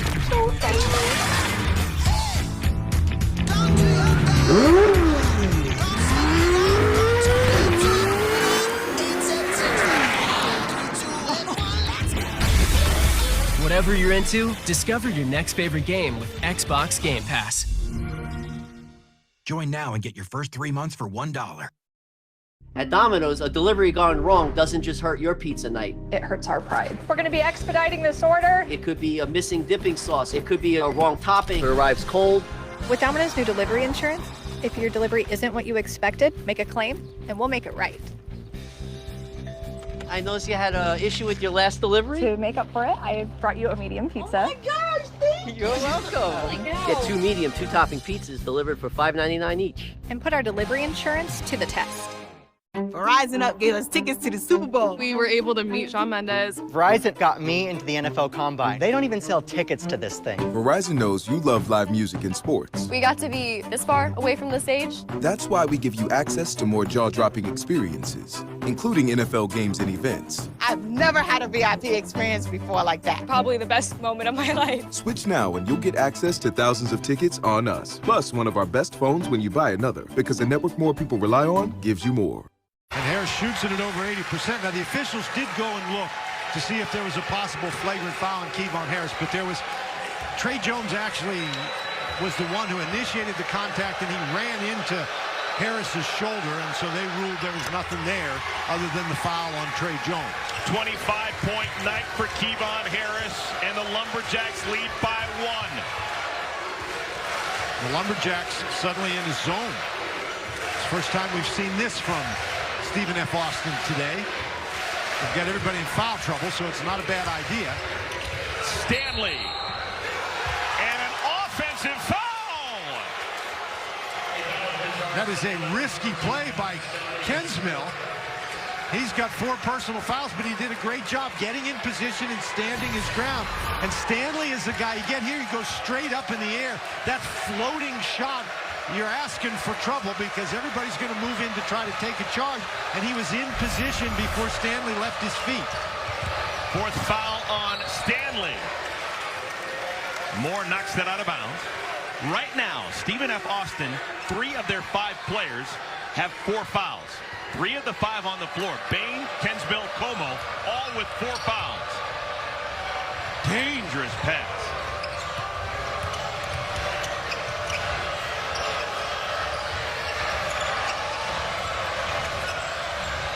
Bain. Oh, what a shot! Nathan Bain, shot of the night. Again, another basket scored in the lane. They are getting so close to the basket with these shots. We're going to find out something tonight about this young Duke Blue Devil team. What do they have? They had a 15-point lead back in the first half. It's long gone. Carey. Score it and a foul.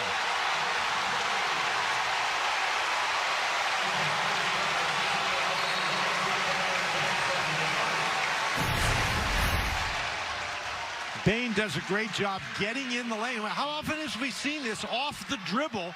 Duke just having a tough time keeping him out of the lane.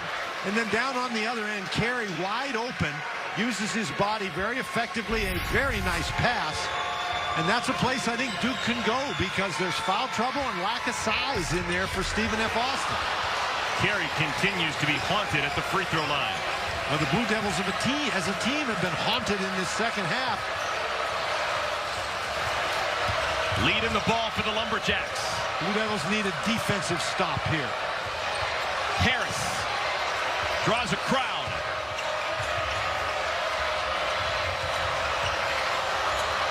Blocked away by Carey. Duke ball. Trey Jones, his first career double-double. 15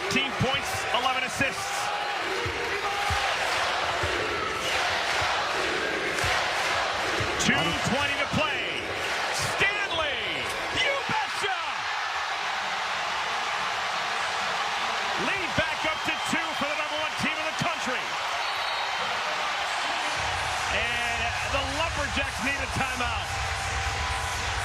The wall's starting to collapse on Stephen F. Austin. They need to talk things over. How about the performance by the freshman Cassius Stanley? Biggest shot of his night. Duke leads by a pair.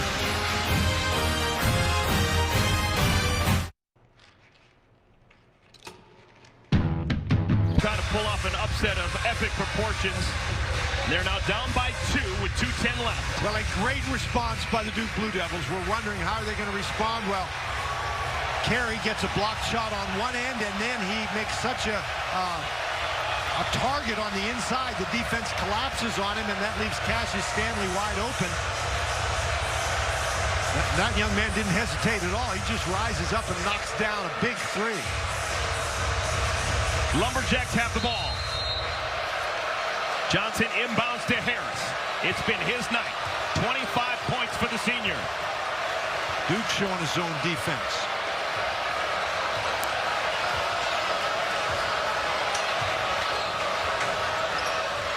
Cackle Reese. Oh my! Biggest shot of his career.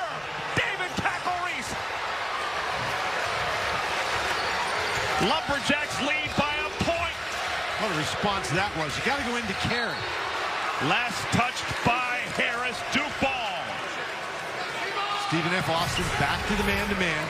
And Cackle Reese, that's not an uncontested three-point shot. Oh my God.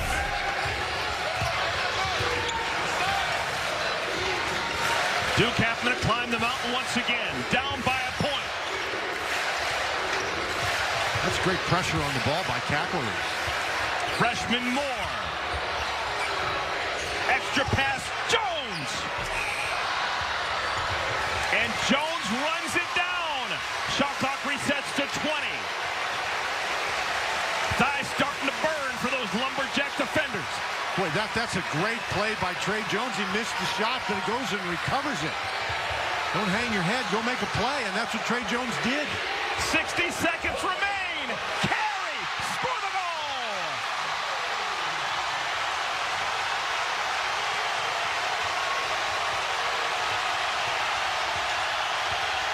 Lumberjacks asked and received timeout.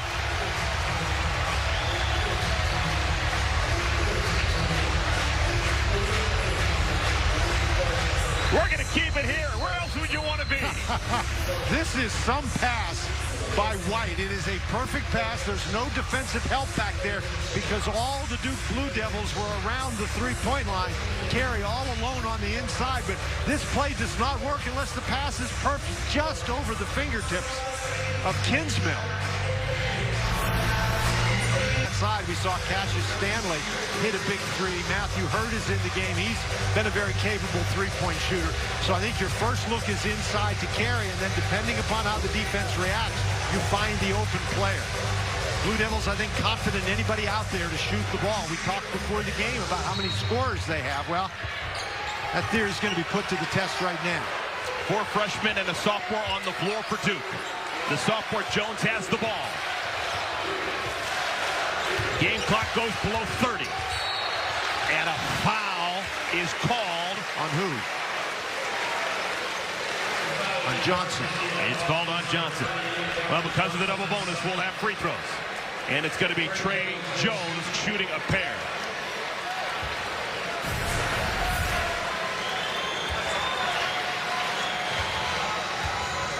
Ooh. I thought, they might have called that foul on Carey for an illegal screen.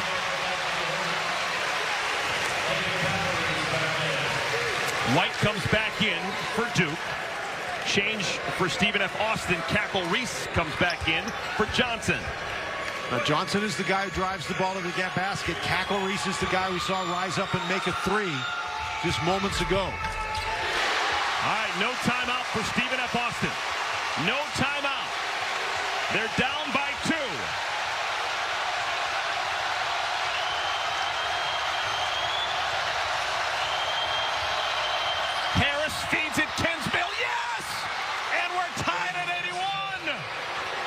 And now Duke can play for the last shot, and they're not going to call a timeout to allow Stephen F. Austin to get their defense set. Jones, walled off, tough shot. Carey had it, Kensmill can't save it. It goes right to Stanley. Oh, wow. And we've got overtime. Oh, my goodness. Overtime in Durham, North Carolina. That final scrum sort of is the game in capsule. That's the way each of these teams have gone after one another. Surrounded by Duke Blue Devils, they're preventing Kevon Harris from getting to the basket, but he has done a nice job getting the ball to open players when that has occurred. And Trey Jones is forced into a very, very difficult shot. Give Vernon Carey Jr. a lot of credit. Stephen F. Austin looked like they were going to get that basketball, but Carey disrupted it, and then Stanley recovering and is not able to score. Good heavens. I think it's probably a good thing that that shot didn't go in for Stanley, because that would have been controversial. It looked like the Lumberjack player was well out of bounds when he batted it into the court of play over to Stanley. That would have been interesting. All right. A whole bunch of nothing. We've got overtime, folks. 5 more minutes of basketball. Well, the good news for Stephen F. Austin is they've gotten into overtime after trailing by 15 earlier in the game. The bad news is they've got to play 5 more minutes with all those guys with 4 personal fouls. Stanley's got 15 points. Carey's got 18. As you look at the foul trouble, Como, Kensmill, Daniels, and Bain are 1 infraction away from being dismissed. It'll be Kensmill and Carey jumping center. Stephen F. Austin out of the Southland Conference from Nacogdoches, Texas.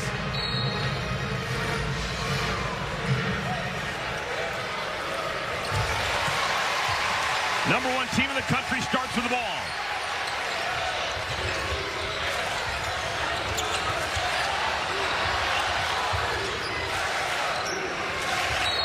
And a travel. Cassius Stanley gives it right back over to Stephen F. Austin. We talked before the game about the pressure defense that Duke has played throughout the season. Well, we've seen some great pressure defense from Stephen F. Austin tonight. A below 500 team in conference play a year ago were the Lumberjacks of Stephen F. Austin. This is a program, though, with history. 5 times they've made it to the NCAA tournament, including just 2 years ago into the watchful eye of Kyle Keller. I have been very impressed, particularly in the second half, with the way Kevon Harris has been able to play under control. When the defense comes at him, he's not running people over, and he's finding open players. Kensmill. Roddy Ware. Offensive rebound, Kensmill. Cackle Reese, the breeze by. Tapped around, Kensmill. Loose on the floor, picked up by Stanley. That's a good opportunity there for the Lumberjacks. Not an easy shot, though.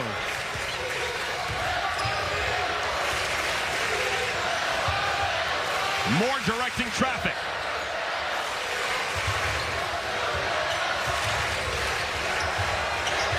Five to shoot. Whole lot of nothing for more. Stanley. Didn't get it off in time. Violation. Didn't get it off in time. That's one of those situations where Stephen F. Austin did a great job reacting out to Cassius Stanley. If there's nobody close, Stanley catches that ball. He's got a wide open 3, but another good defensive sequence for the Lumberjacks. 17 turnovers for the Duke Blue Devils. And that has been a bugaboo for them as well. That's a great pass. Kensmill blocked from behind. I think Stanley and Carey both got a piece of that. Great reaction defensively. Carey just lost it. Bounced it off his shoe. Mike Krzyzewski asking for a foul. Another really good pass on the inside, but Stanley coming from the backside and Carey. I think they both got a piece of it. That's a really good defensive play. Stanley with the help and Carey just with the good one-on-one defense.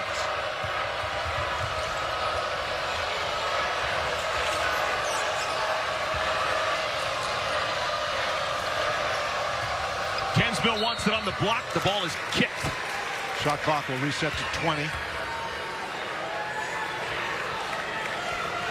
Now the days of the Lumberjacks getting those fast break points seem to be over. This has been a half-court slugfest. But whether they get the fast break points or not, the Lumberjacks have still been able to get the ball inside to the basket.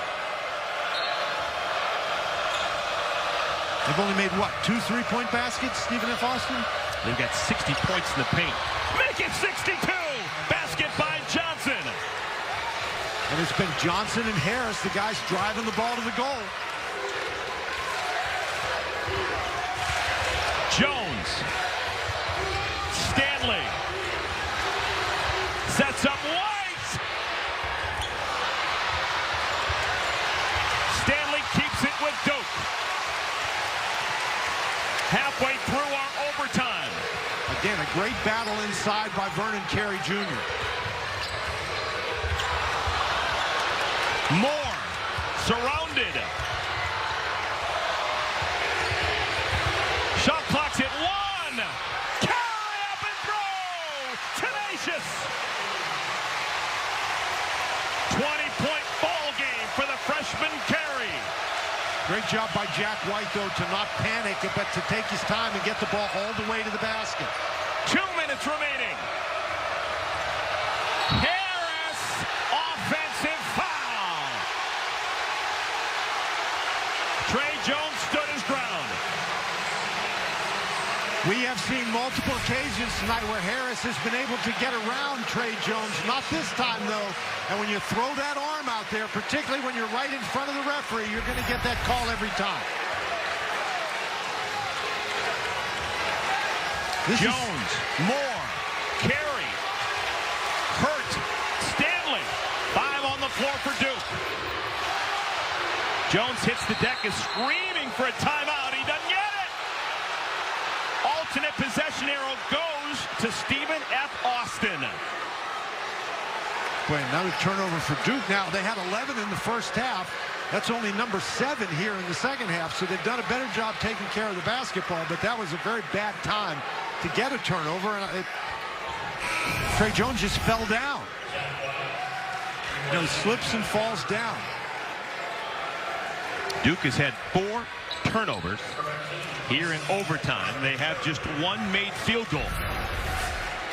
And again, that's not a formula for success. Number 1 team in the country. But again, now they're looking for another defensive stop. Buck 40 remaining in overtime number 1. Harris! Maybe the leg's starting to give out on him. Picked up by Jones. Lack of patience that time by Harris. That's the first time we've really seen him rush anything tonight. Jones, last touched by Kensmill. Duke basketball, 15 seconds to shoot. And the Blue Devils want to talk things over. Both teams got an extra timeout with the overtime. Duke chooses to use one. 83-83, all tied up at Cameron.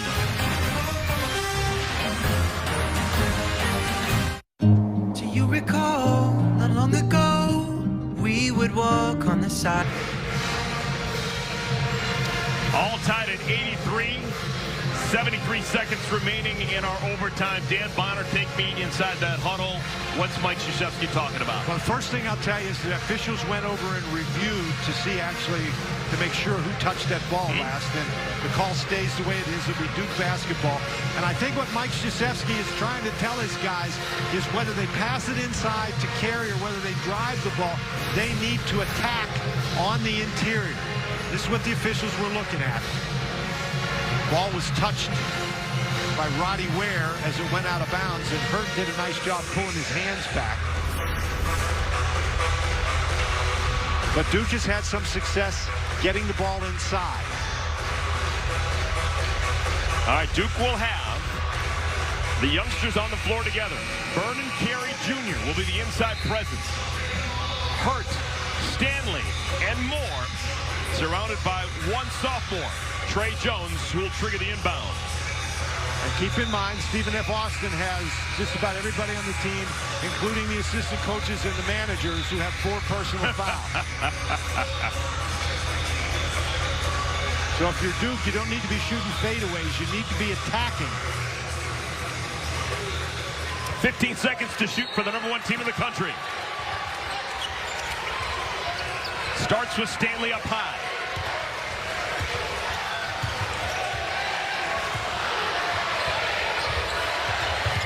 Jones looking for help. Stanley has to explode into a jumper. The misfire. And we've got a shot clock violation for the second time in OT. Another really good defensive stand by Stephen F. Austin. 21 turnovers. And what's that, 5 now in the overtime? That's right. Nathan Bain. Johnson. And keep in mind, Johnson is the guy who we've seen drive the ball to the basket and score. Kensmill, Ware, and Harris rounding out the 5. There he goes again. Blocked by Hurt. Loose. Picked up by White. Difference, game clock and shot clock is 10 seconds. Duke has a timeout if they want to use it. Big defensive stop. Now Stephen F. Austin is looking for one.